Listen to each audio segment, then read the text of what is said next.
নমস্কার বন্ধুরা, চলে এলাম আজকের একটা নতুন রেসিপি নিয়ে। আর আজকের রেসিপিতে আপনাদের দেখাবো ডাঁটা আলুর তরকারি। তো আপনারা অবশ্যই এই ভিডিওটি আজকে পুরো দেখবেন। যারা যারা এই নাচনের ডাঁটা বা সজনের ডাঁটা আলু দিয়ে একটা সুন্দর পোস্ত রেসিপি করতে চাইছেন, তাদের জন্য আজকের ভিডিওটি নিয়ে এলাম। আমরা কিন্তু আজকে এটাই দেখাবো। তার জন্য অবশ্যই প্রথমে দেখতে পাচ্ছেন ডাঁটা একদম কেটে নিয়েছি, আর আলুও কাটা হয়ে গেছে। সাইজগুলো অবশ্যই দেখে নিয়েছেন, এরকম পিস পিস করে কেটে নিতে হবে, ডাঁটার আঁশটা ছাড়িয়ে নিতে হবে।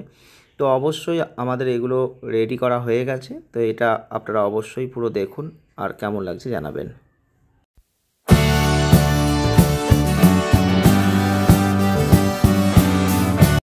তো এই ডাঁটা আলুর যে পোস্ত রেসিপি আমরা বানাবো, তার জন্য পোস্ত তো অবশ্যই লাগবে। পোস্ত একটা দামি জিনিস, তবুও পোস্ত নিয়েছি। পোস্তর সাথে কাঁচা লঙ্কা বেশ কিছু নিয়েছি, ওগুলো পিষে নিতে হবে, অর্থাৎ বেটে নেব। আর এদিকে তরকারি রেডি। তো আমরা কড়াই চাপিয়ে দিয়েছি, আর কড়াই চাপিয়ে দিয়ে এবারে তেল দিয়ে দিচ্ছি। তো তেল দিয়ে দিলাম, এবার একটু পাঁচ ফোড়ন দিয়ে দিলাম, একটা লঙ্কা ফোড়ন দিয়ে দিয়েছি। এবার আলুগুলো দিয়ে দিলাম। তো এগুলো একটু নাড়াচাড়া করব।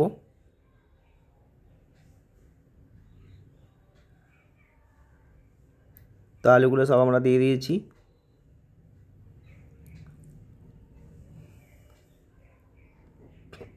এবার একটু নাড়াচাড়া করে নিচ্ছি।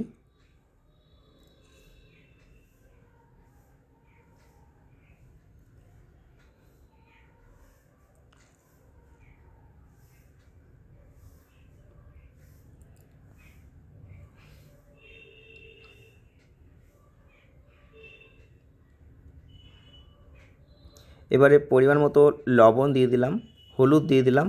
তো এগুলো অল্প করে দেবেন, পরিমাণ মতো অবশ্যই দিতে হবে। অল্প করে একটু মিষ্টি দিলাম। তো চিনিটা অপশনাল, অনেকে চিনি পছন্দ নাও করতে পারেন। তো এখানে একটু মিষ্টি মিষ্টি ভাব আনার জন্য চিনিটা দেওয়া হয়েছে, আপনারা না চাইলে নাও দিতে পারেন।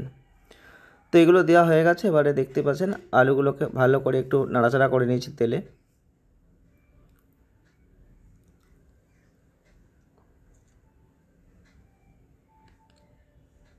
এবারে ডাঁটাগুলো আমরা দিয়ে দিচ্ছি। ডাঁটা আলু একত্রিত করে এবার আমরা নাড়াচাড়া করব।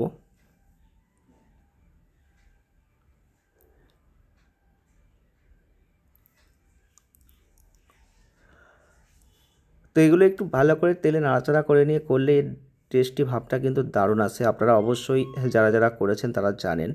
তো এইভাবে একটু তেলে নাড়াচাড়া করে নিয়ে আমরা আজকে রেসিপিটি বানাবো। তো আপনারাও অবশ্যই এইভাবে করবেন, এর টেস্ট ভাব কিন্তু অনেকটাই ভালো আসবে। এবার একটু চাপা দিয়ে দিলাম, গ্যাসের আঁচটা মিডিয়াম দিয়ে রেখেছিলাম। তো কিছুক্ষণ পর আবার চাপাটা খুলে নিয়েছি। মিনিট দুয়েকের পর চাপাটা খুলে নিয়ে দেখতেই পাচ্ছি যেখানে তলায় হালকা হালকা তেল তেল ভাব আছে, এখনও তলায় লেগে যায়নি। তো এবারে একটু নাড়াচাড়া করে নিচ্ছি, আলুগুলো একটুখানি নরম হয়ে গেছে। তো আপনারা অবশ্যই এইভাবে ডাঁটা আলুর পোস্ত রেসিপিটা বানিয়ে বাড়িতে খেয়ে দেখবেন। এটা যদিও অসময়ে এই ডাঁটাটা অনেকে খান না, তবে অসময়ে হলেও এই ডাঁটার টেস্ট ভাব সারা বছরই থাকে। এবার পোস্তটা দিয়ে দিলাম। তো পোস্ত বাটা হয়ে গিয়েছিল, পোস্ত দিয়ে দিয়েছি। এবারে ভালো করে নাড়াচাড়া করে নেব। যত একটু কষিয়ে নিয়ে এই রেসিপিটি বানাবেন, তত টেস্ট ভাব কিন্তু দারুণ আসবে। তো কষিয়ে নিয়ে বানানোর অবশ্যই প্রয়োজন আছে।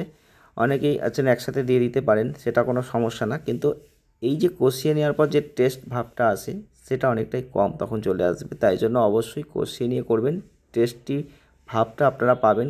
তো আপনারা এভাবে করলেই বুঝতে পারবেন। তো দেখতে পাচ্ছেন আলু ডাঁটা পোস্ত দিয়ে একদম কষিয়ে নিলাম, কীরকম লাগছে। তো এবারে আমরা জল দিয়ে দেব, কারণ আলু সিদ্ধ হবে, ডাঁটা সিদ্ধ হবে। তো আমরা এবারে ডুবিয়ে পরিমতো জল দিয়ে দিচ্ছি। এক্ষেত্রে আমরা খুব শুকনো করব না, আপনারা কীরকম রাখবেন। যদি শুকনো খান তাহলে অবশ্যই বলবো একটু জল কম দেবেন। তো আমরা একটুখানি ঝোলঝোল করব, তার জন্য দেখতেই পাচ্ছেন একটু ডুবিয়ে জল দিলাম। তো এবারে যদি চাপা দিয়ে দেন 5 মিনিট পর কিন্তু খুললে দেখতে পাবেন ঠিক এইরকম ফুটছে। তো দেখতে পাচ্ছেন টকবক করে ফুটছে। তো আমাদের আলুটাও সিদ্ধ মোটামুটি হয়ে গেছে। তো আমাদের আলুটা ভালো করে দেখে নেব, যদি সিদ্ধ হয়ে যায় তাহলে কিন্তু আমাদের রেসিপিটা একদম রেডি হয়ে যাবে। তো আপনারাও বাড়িতে এইভাবে ডাঁটা পোস্ত করে খেয়ে দেখবেন, কেমন লাগছে আমাদের জানাবেন। ভিডিও কেমন লাগছে, কি রান্না দেখতে চাচ্ছেন অবশ্যই কমেন্ট করবেন। আজ এই পর্যন্তই, দেখা হবে নেক্সট ভিডিওয়। ভালো থাকবেন।